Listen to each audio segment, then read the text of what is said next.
All new at 6, WIS has learned that the two teens found buried near their own home in Georgia have strong ties to South Carolina. A woman living in Camden says she's the mother of a third child who was living in the home with the now deceased teens. She's now fighting harder than ever to get custody of her son, who was also living in the home. Good evening, I'm Emily Scarlett. On Wednesday night, investigators with the Effingham County Sheriff's Office received a tip that 14-year-old Mary Crocker had not been seen for several weeks. Those living in the home said Mary had gone to live with her mother in South Carolina. But further questioning of Elwyn Crocker, the teen's father, led deputies to search the grounds. They discovered not only Mary's body, but her brother Elwyn Jr., who hadn't been seen since 2016. He would have been 16 years old this year. Neither child was ever reported missing.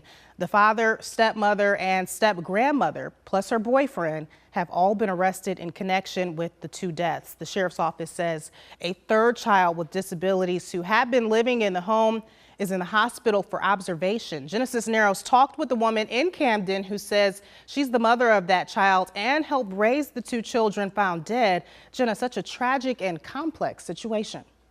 Emily, that's right. This is James Crocker. He's now 11 years old, and his mother, Rebecca Self, says his disabilities include cerebral palsy, muscular dystrophy, and a few other complications. Now, she's been trying to get custody of him since 2009, and after learning the tragedy in Effingham County, she says she's fighting harder now than ever.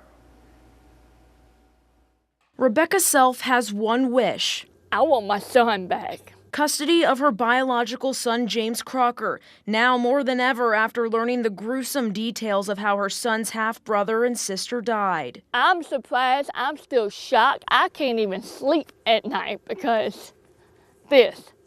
I mean, if you're going to do it to them, why are you not doing it to my son? Self says the father of her son is Elwyn Crocker, the man who's charged in connection with the deaths of his other two children found buried in a family's yard in Georgia. He's not doing anything to my child because my child is drawing a disability check and he's living off of that check. Regarding Crocker's two other children, Self says she helped raise them for 5 years, even though she's not their biological mother. Between me and my family that's known these kids and mine, we would like to know what went into your head. Why would you do anything like that? Self says the last time she saw her biological son James and his half-brother and sister was back in 2009. Since then, Self says she's been in and out of courts fighting for custody of her biological son. I just took Mr. Crocker to court May of this year, and he sat there in the Kershaw County Courthouse, lied to the judge and told him that I was trying to kill my son when he was born, but you just killed your oldest son 2 years ago. Self says Elwyn Crocker has had full custody of James since 2009. WIS is working to obtain court documents to better understand why Self has never been given custody of her child. Regardless the years, she says her love and fight for James has never stopped. This is pretty much every year since 2009, all his Christmas, all his birthdays, Easter, everything you can think of, all holidays. This is 9 years of worth of presents, and it's still coming. While she knows she can't make up for lost time, Self says she's determined to get James home and hopes to never have another Christmas without him. My child is pretty much traumatized enough. And now he's got to go through all this. Now he's going to be asking questions, where's sister, where's brother, where's daddy? And now I got to go through this. Now I got to feel that I can't do all that. Self tells me she's planning on going to Georgia this week to continue to obtain custody of her child. In the meantime, I did reach out to the Effingham County Sheriff's Office, and they tell me James is in DSS custody, which they have to determine if his mother has any rights. Live in the studio, Genesis Narrows, WIS News 10. Jenna, thank you for that reporting. The Effingham County Sheriff's Office says there will likely be more charges in the deaths of the two children. They add their main concern is still trying to determine how many people had contact with the children prior to their death. Now look at your forecast. With Christmas Eve and Christmas Day looking to be clear and cool, meteorologist Mark Johnson is filling in for Kevin Arnone. Mark, good to see you again. Good to see you again, Emily. And across the Midlands tonight, we've seen clear skies earlier today, but some clouds are now moving in. And these clouds could bring a sprinkle, especially to the northern mountains, but nothing major out of these clouds. As we look over uptown, downtown Columbia right now, we have partly to mostly cloudy skies across the area. 55 degrees is our current temperature, and our winds are out of the southwest around 3 miles per hour. It's been a mild day today, and as we go into Christmas week, Christmas Eve and Christmas Day will be mild and then dry as well, but some rain is on the way for later in the week. We'll talk about that coming up in just a few moments. 57 degrees right now in Columbia, as well as Camden, Sumter right now 51 degrees, and Orangeburg is at 54. There you see the clouds that are moving through South Carolina right now. Some of this rain not reaching the ground, very light rain, so we could see a sprinkle or two this evening and going into the overnight across our area. But after that, we're looking at just mostly clear skies across our area to start the day tomorrow, and we'll continue with mostly clear skies going into the first part of the week. A complete look at the forecast for Christmas Day and Christmas Eve when I come back in just a few minutes.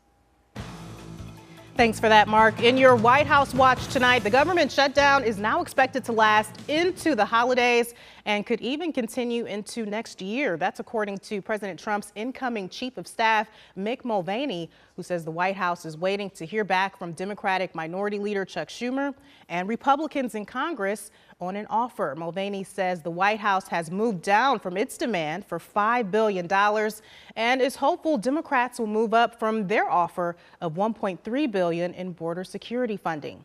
Even the White House is feeling the effects of this partial shutdown. If you call the switchboard right now, this is what you'll hear. We apologize, but due to the lapse in federal funding, we are unable to take your call. Once funding has been restored, our operations will resume. Please call back at that time.